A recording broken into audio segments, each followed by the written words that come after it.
Ang Coliseo o Colosio, na kilala rin bilang ang Ampitheatrong Flavio, ay isang elliptical na ampitheatro sa gitna ng lungsod ng Roma, Italia.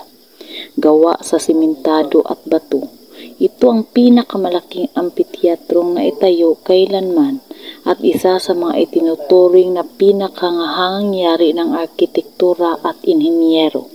Ang Coliseo ay nakatayo sa silangan lamang ng Roman Forum.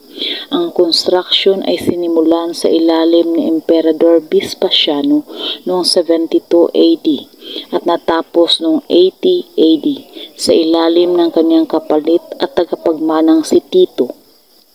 Ang mga karagdagang pagbabago ay ginawa sa panahon ng kaharian ni Domitiano, 81 to 96. Ang tatlong emperador ay kilala bilang ang dinastiyang Flavia at ang ampitheatro ay pinangalan sa Latin dahil sa kaugnayan nito sa kanilang apelyido Flavius.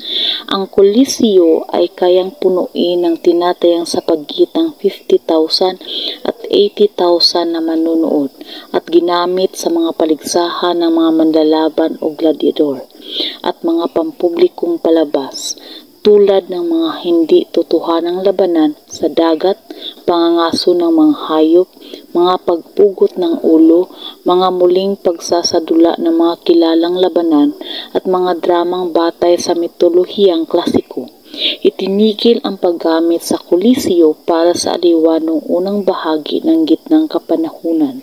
Ito ay kinalaunang muling ginamit sa mga layuning tulad ng pabahay, mga paggawaan, mga kwarto para sa panrelihiyong kaugalian, muog, silyaran at kristyanong dambana.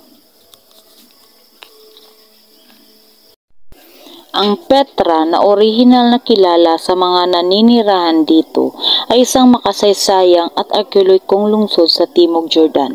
Ito ay katabi ng bundok ng Jabal al-Madba sa isang palanggana na napapalibutan ng mga bundok na bumubuo sa silangang bahagi ng lambak ng Araba na tumatakbo mula sa dagat na Patay hanggang sa gulpo ng Akaba. Ang lugar sa paligid ng Petra ay pinaninirahan na noon pang 7,000 BC at ang mga nabatyan ay maaring naninirahan sa kung ano ang magiging kabisera ng kanilang kaharian noong pang ika-4 na siglo. Natuklasan lamang ng mga gawaing arkeolohiko ang katibayan ng presensya ng nabatyan noong ika-2 siglo, kung saan ang Petra ay naging kanilang kabisera. Ang mga nabatyan ay mga nomadic na Arabo na namuhunan sa Petra na nalapit sa mga ruta ng kalakalan ng insenso sa pamamagitan ng pagtatag nito bilang isang pangunahing regional na sentro ng kalakalan. Bagamat ang kaharian ng nabatyan ay naging kliyenteng estado ng Imperyo ng Roma noong unang siglo, noong 106 AD lamang ito nawala ng kalayaan. Nahulog si Petra sa mga Romano na sumanib kay nabatyan at pinangalanan itong Arabia Petrea. Bumaba ang kahalagaan ng Petra nang lumitaw ang mga ruta ng kalakalan sa dagat at pagkatapos ng lindol noong 363 ay nawasak ang maraming estruktura. Sa panahon ng Byzantine, ilang mga simbahang Kristiyano ang itinayo, ngunit ang lungsod ay patuloy na bumaba at sa unang bahagi ng panahon ng Islam, ito ay inabandona maliban sa isang maliit na bilang ng mga nomad. Ito ay nanatiling hindi kilala sa kanlurang mundo hanggang 1812, hanggang ang Swiss manlalakbay na si Johann Ludwig Burckhardt ay muling natuklasan ito. Ang Chichen Itza ay isang malaking lungsod na bago pa ang Kolumbiano na itinayo ng mga Maya sa panahon ng Mesoamerica. Ang site ng arkeolohiko ay matatagpuan sa munisipalidad ng Tiniom, Yucatan, Mexico.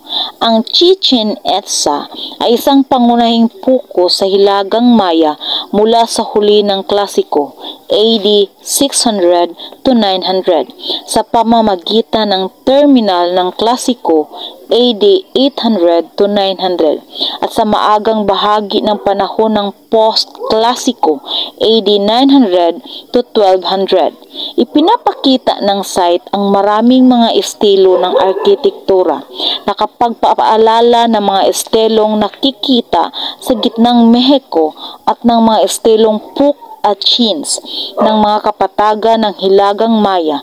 Ang pagkakaroon ng mga estilong gitnang Mexico ay naisip na dating kinatawan ng direktang paglipat o kahit pananakop mula sa gitnang Mexico.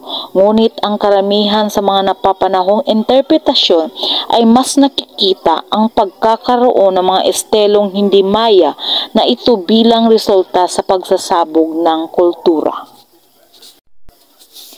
Si Kristo ang tagapagtubos, Cristo Redentor, ay isang rebultong Art Deco ni Hesukristo sa Rio de Janeiro, Brazil, na nilikha ng Pranses na sculptor na si Paul Landowski at itinayo ng Brasilyenong inhinyero na si Hector da Silva Costa na tinulungan ng Pranses na inhinyero na si Albert Cacut.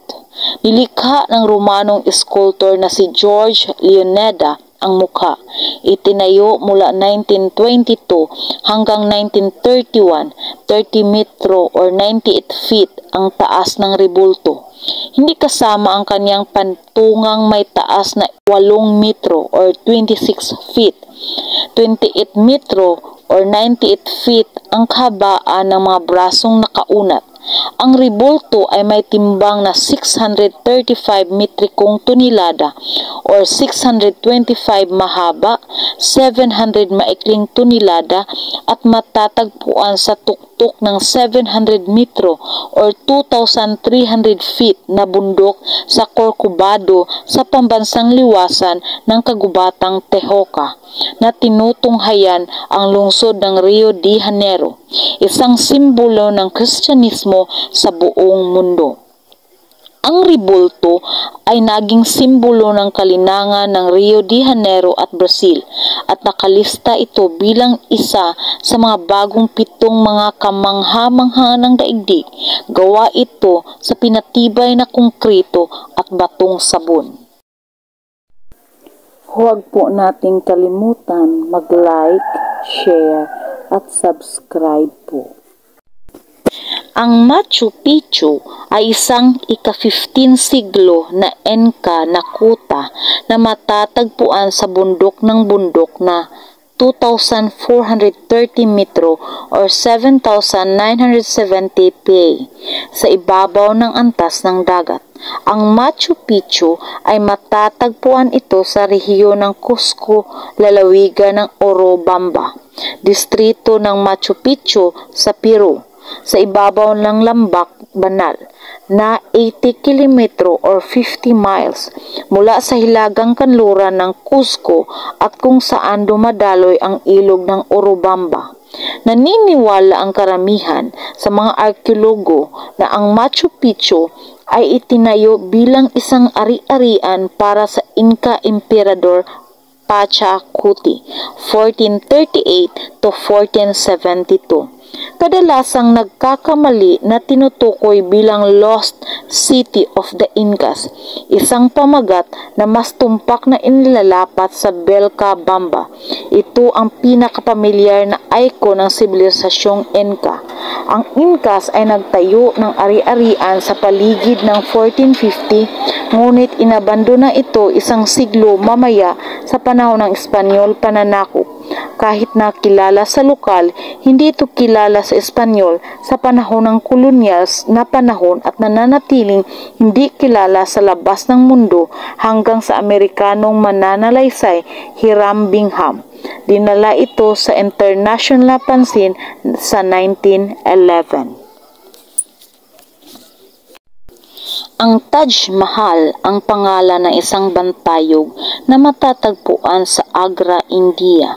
Ipinatayo ito ng emperador ng Mughal na si Shah Jahan, anak ni Jahangir, bilang mausoleum para sa kanyang Persian na asawang si Arjumand Banu Begum. kilala rin bilang Mumtaz al-Sumani o Mumtaz Mahal. Nagtagal ang 23 taon. Ang paggawa nito ay mula 1630 hanggang 1653 at itinuturing ito bilang obra maestra ng arkitekturang Mughal. Ang Taj Mahal ay isang mausoleum na gawa sa marmol na makikita sa Agra, Uttar Pradesh, India. Ito ay itinayo ng emperador ng Mughal sa Shah Jahan para sa ikatlo nitong asawang si Mumtaz Mahal. Ang Taj Mahal ay isang halimbawa ng Mughal architecture kung saan pinagsama-sama ng mga estilo ng Islamic, Persian, Indian at Turkish architectures. Taong 1632, sinimulan gawin ang infrastrukturang ito at natapos ito sa taong 1653. Ang pagtatayo nito ay pinagkatiwala sa mga konseho ng mga arkitekto sa ilalim ng imperial na supervision. Kasama dito ang mga iilang tao na sina Abul Karim, Mamur Khan, Makramat Khan at Ustad Ahmad Lahori, kung saan si Lahori ang pangunahing ilustrador. Taong 1983, ang Taj Mahal ay napabilang sa UNESCO World Heritage Site. Ang mahabang muog ng China o dakilat maringal na tabiki ng China or Great Wall of China sa Ingles ay isang kahanayan ng mga bato at harang sa Republikang Popular ng China. Itinayo, muling pinaayos at pinanatili sa pagitan ng ika-5 at ika-6 na dantaon upang ipananggalang ang mga paligid na nasasakupan ng Imperyong China noong nanunungkulan ang mga nagpapalitang mga dinastiya. Maraming mga tabeke na tinaguriang magiting na tabeke ng China ay itinayo mula pa noong ika-5 dantaon.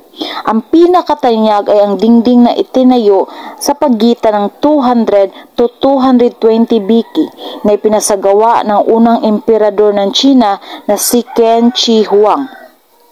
Kaunti na lamang nito ang natitira, higit na malayo ang abot nito pahilaga kaysa sa pangkasalukuyang dingding at itinayo noong kapanahunan ng dinastiyang Ming.